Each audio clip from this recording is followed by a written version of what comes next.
ஒரு மனுஷனோட தனிப்பட்ட சுதந்திரம் எங்க ஆரம்பிக்குது, அரசாங்கத்தோட பாதுகாப்பு அதிகாரம் எங்க முடியுது, இந்த ரெண்டுக்கும் நடுவுல நடந்த ஒரு பெரிய சட்டப்போராட்டத்தை பத்தி தான் நாம் இன்னைக்கு பார்க்க போறோம். அதுதான் கராக் சிங் வழக்கு. வாங்க, ரொம்பவே சக்தி வாய்ந்த ஒரு மேற்கோளோட இந்த ஆய்வை ஆரம்பிக்கலாம். இந்த முழு நாடும் அவருக்கு ஒரு சிறைச்சாலை. நினைச்சு பாருங்க, 1962ல ஒரு உச்சநீதிமன்ற நீதிபதி சொன்ன வார்த்தைகள் இது. இதுக்குள்ள எவ்ளோ பெரிய வலி இருக்கு. இது நம்மள ஒரு முக்கியமான கேள்விக்கு கூட்டிட்டு போகுது.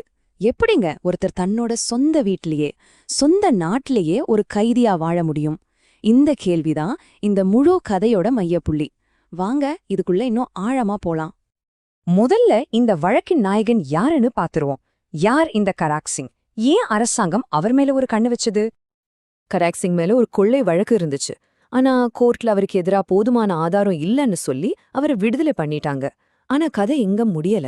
அவர் நிரபராதின்னு தீர்ப்பான பிறகும் போலீஸ் அவர் மேல ஒரு ஹிஸ்டரி ஷீட்டை ஓபன் பண்ணாங்க.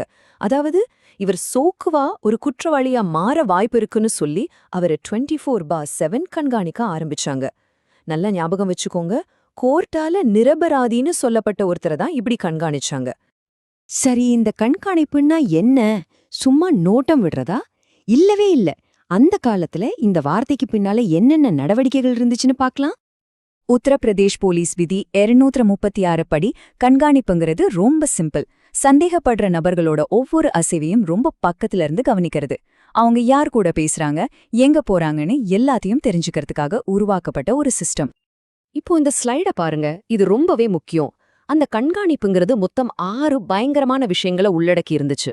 உங்க வீட்டுக்கு வெளியே போலீஸ் ரகசியமா நின்னு நோட்டம் விடுறது, நடுராத்திரியில வந்து கதவை தட்டி நீங்க வீட்ல தான் இருக்கீங்களான்னு செக் பண்றது, உங்க வருமானம் என்ன, உங்க பழக்கம் என்ன, உங்க நண்பர்கள் யாருன்னு ஊர்ல விசாரிக்கிறது, நீங்க எங்க போனாலும் வந்தாலும் அதை ஒரு டைரியில எழுதி வைக்கிறது.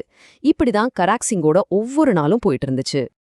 இந்த நடவடிக்கைகள் எல்லாம் சேர்ந்துதான் உச்சநீதிமன்றத்துல ஒரு பெரிய புயலை கிளப்பிச்சு. ஒரு பக்கம் ஒரு தனி மனுஷனோட சுதந்திரம், இன்னொரு பக்கம் பொதுமக்களோட பாதுகாப்பு. கராக் சிங் தரப்பு வாதம் ரொம்பவே நேரடியானது. இந்த மாதிரி கண்காணிப்பு என்னோட சுதந்திரத்தை பறிக்குது, இது அரசியலமைப்பு சட்டத்தோட பிரிவு 19க்கும் 21க்கும் எதிரானதுன்னு சொன்னாங்க.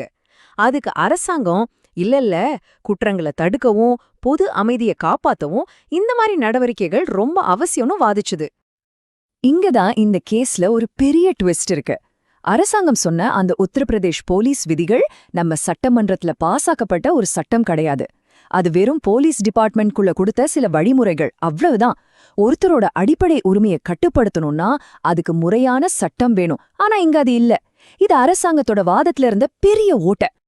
இதுக்கு பிறகு கோர்ட் என்ன தீர்ப்பு சொல்லுச்சு? அது ஒரு ஆச்சரியமான தீர்ப்பு. அந்த தீர்ப்பு ஒரே நேரத்துல எதையும் மாத்தல, ஆனா எல்லாத்தையுமே மாத்துச்சு. மொத்தம் 6 நீதிபதிகள் இருந்தாங்க. தீர்ப்பு 4-2ன்னு வந்தது. இத பார்க்கும்போதே தெரியுது, நீதிபதிகளுக்குள்ளேயே பெரிய கருத்து வேறுபாடு இருந்திருக்கு. பெரும்பான்மையா இருந்த 4 நீதிபதிகள் ஒரு விசித்திரமான தீர்ப்பு கொடுத்தாங்க. அவங்க சொன்னது என்னன்னா, நடுராத்திரியில ஒருத்தர் வீட்டுக்குள்ள போய் அவரை தொந்தரவு பண்றது தப்பு, அது அவரோட தனிப்பட்ட சுதந்திரத்தை மீறிது, அதனால அது சட்டப்படி செல்லாது. ஆனா அவரை வெளியில பின்தொடர்வது, ரகசியமா நோட்டம் விடுறது, அவரை பத்தி விசாரிக்கிறது, இது எல்லாமே சரிதான்னு சொல்லிட்டாங்க. ஏன்னா இதெல்லாம் அவரை நேரடியா பாதிக்கலையாம். இந்த தீர்ப்போட மிக முக்கியமான, ஏன் பல 10 ஆண்டுகளுக்கு தாக்கத்தை ஏற்படுத்தின ஒரு வரி இதுதான். பெரும்பான்மை நீதிபதிகள் ரொம்ப தெளிவா சொன்னாங்க, தனிப்பட்ட வாழ்க்கைக்கான உரிமை, அதாவது ரைட் டு பிரைவசி, நம்ம அரசியலமைப்பு சட்டத்துல ஒரு அடிப்படை உரிமையா கொடுக்கப்படல. ஆனா கதை இதோட முடியல. அந்த 4 பேருக்கு எதிரா 2 நீதிபதிகள் மாறுபட்ட ஒரு கருத்து சொன்னாங்க இல்லையா? அவங்களோட கருத்து சுதந்திரத்தை பத்தின ஒரு புது பார்வையா இருந்துச்சு. அந்த மாறுபட்ட கருத்தோட சாராம்சம் இந்த ஒரு வரியில இருக்கு. ஒரு போலீஸ்காரரோட கூர்மையான பார்வைக்கு கீழே நடக்கிறத எப்படி சுதந்திரமான நடமாட்டம்னு சொல்ல முடியும்? யோசிச்சு பாருங்க, எவ்வளோ ஆழமான கேள்வி இது. அந்த 2 நீதிபதிகளோட வாதம் ரொம்ப தெளிவா இருந்துச்சு. இந்த கண்காணிப்புல 1-2 விஷயங்களை மட்டும் நீக்கிறது பத்தாது, இந்த முழு சிஸ்டமுமே சட்ட விரோதமானதுன்னு சொன்னாங்க. சுதந்திரம்னா வெறும் கை காலை கட்டி போடாம இருக்கிறது மட்டும் இல்ல, மனசுல எந்த பயமும் இல்லாம வாழ்றதுதான்னு சொன்னாங்க. முக்கியமா தனிப்பட்ட வாழ்க்கைக்கான உரிமை இல்லாம தனிப்பட்ட சுதந்திரத்துக்கு அர்த்தமே இல்லைன்னு முறையா ஆணித்தரமா சொன்னாங்க. சரி, கராக் சிங் வழக்குல இந்த மாறுபட்ட கருத்து தோத்து போயிடுச்சு. அப்புறம் ஏன் இந்த கேஸ பத்தி நாம இன்னைக்கு வரைக்கும் பேசணும்? காரணம், அன்னிக்கு தோத்து போன அந்த வாதம் இன்னிக்கும் எதிரொலிச்சிட்டு இருக்கிறது தான்.